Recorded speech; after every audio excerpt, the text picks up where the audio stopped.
હજુ લડો અંદરો અંદર દિલ્હીના પરિણામો બાદ ઇન્ડિયાના નેતાનો આપ કોંગ્રેસ પર કટાક્ષ. દિલ્હી વિધાનસભા ચૂંટણીમાં હાલના વલણમાં આમ આદમી પાર્ટીની હાર નિશ્ચિત બનાઈ રહી છે. ચૂંટણી પંચની વેબસાઇટ પર આપવામાં આવેલા હાલના આંકડા અનુસાર ભાજપ 42 બેઠકો પર આગળ છે, જ્યારે આમ આદમી પાર્ટીને 29 બેઠકો મળી રહી છે.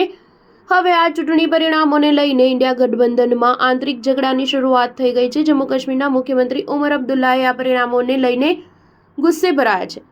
તેમણે હારનું કારણ ગઠબંધનના અભાવને જણાવ્યું હતું. તેમણે એક મીમ શેર કર્યું હતું, જેમાં એક સાધુ કહે છે કે હજુ લડો અંદરો અંદર, સમાપ્ત કરી દો એકબીજાને.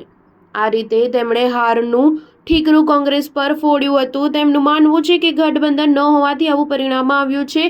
અન્યથા જો એકતા હોત તો ભાજપને પડકાર ફેંકી શકાયો હોત. તો બીજી તરફ ઉમર અબ્દુલ્લાની આ ટિપ્પણી પર કોંગ્રેસે પ્રતિક્રિયા આપી છે. કોંગ્રેસ પ્રવક્તા સુરેન્દ્ર રાજપૂતે કહ્યું કે અબ્દુલ્લાને જે કહેવું હોય તે કહે, પરંતુ તેમણે એ સમજવું જોઈએ કે કોંગ્રેસ ચૂંટણી લડવાનું બંધ તો નહીં કરે.